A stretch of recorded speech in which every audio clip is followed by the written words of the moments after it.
Democrats are celebrating a dominating election night, sweeping key races across the nation. Time for the Streamline. Everything you need to know in 10 minutes or less. Let's start in California, where Prop 50 passed easily. It only took a few moments after polls closed for election officials to call the race. That means California can move forward with new congressional maps. They could give Democrats a chance to flip 5 seats in the House. Governor Gavin Newsom proposed the idea after Texas also redrew its maps to favor Republicans. Last night, Newsom said the results send a clear message. We stood tall and we stood firm in response to Donald Trump's recklessness. And tonight, after poking the bear, this bear roared with an unprecedented turnout in a special election with an extraordinary result.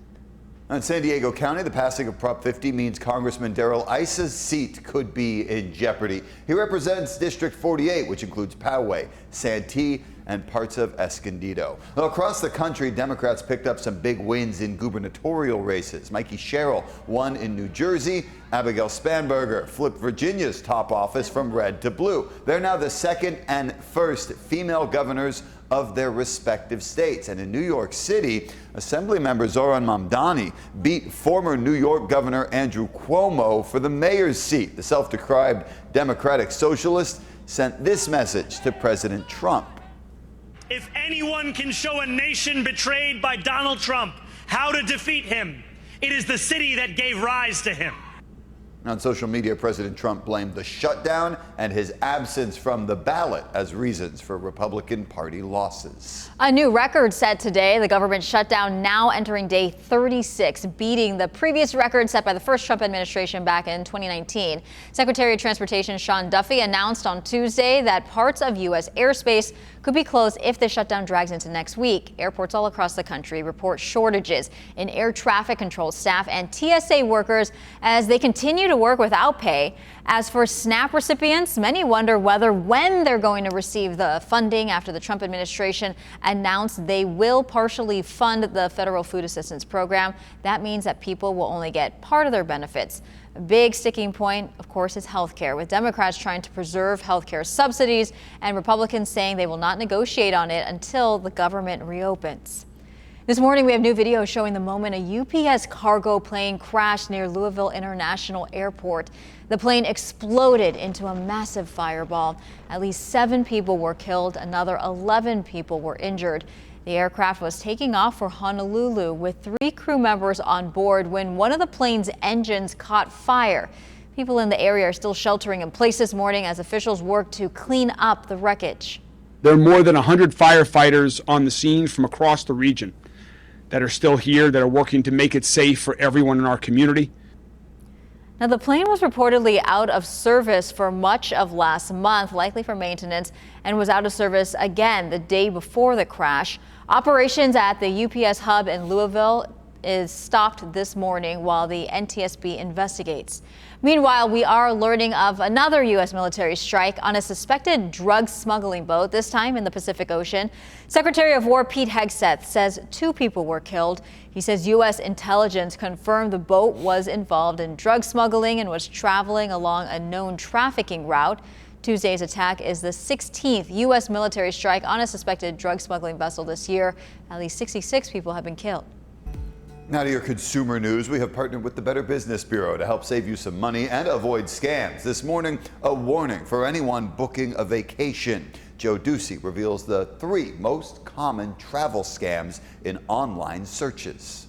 Travel coming up? Here are the top 3 scams we see taking your vacation dollars right now. I'm Joe Ducey with the Better Business Bureau. The first scam ABC 10 News viewers need to know about: no-name travel sites, the ones you never heard of that come up on price comparison sites or social media ads. BBB Scam Tracker shows a man bought 2 round-trip tickets but had no reservation at the airport, lost $389. Another lost $3,900 after paying half the money in cash up front and got nothing. The second travel scam: fake customer service. You need reservation help. You ask your phone or take what comes up at the top of internet searches for travel companies.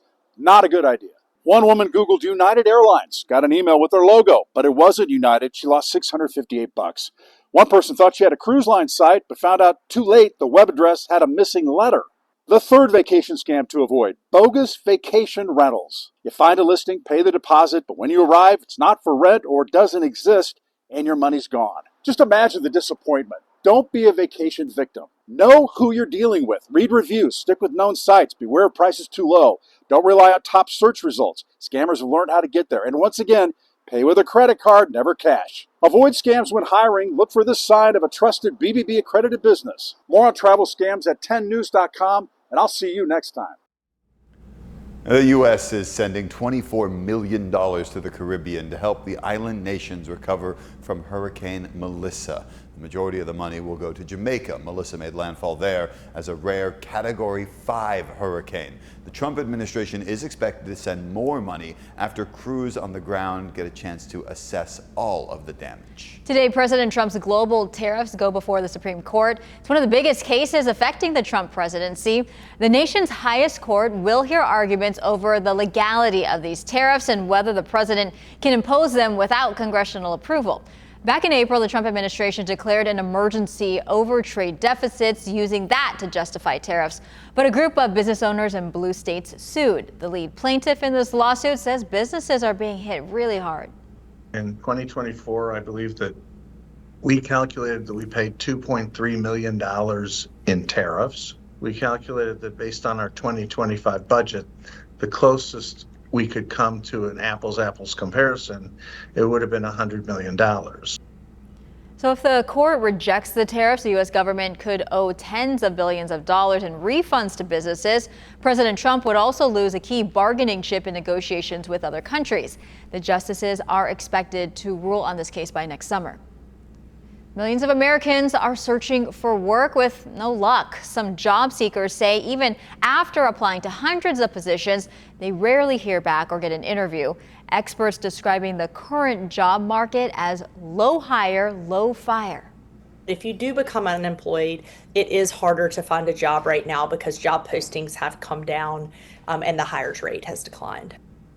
Well, sectors like healthcare are in high demand. Fields like business and tech, they are seeing a decline in job posts. Layoffs are also impacting many workers, with companies like Amazon and more recently IBM announcing that they will be cutting thousands of jobs. And that is your ABC 10 News Streamline. Everything you need to know today in under 10 minutes.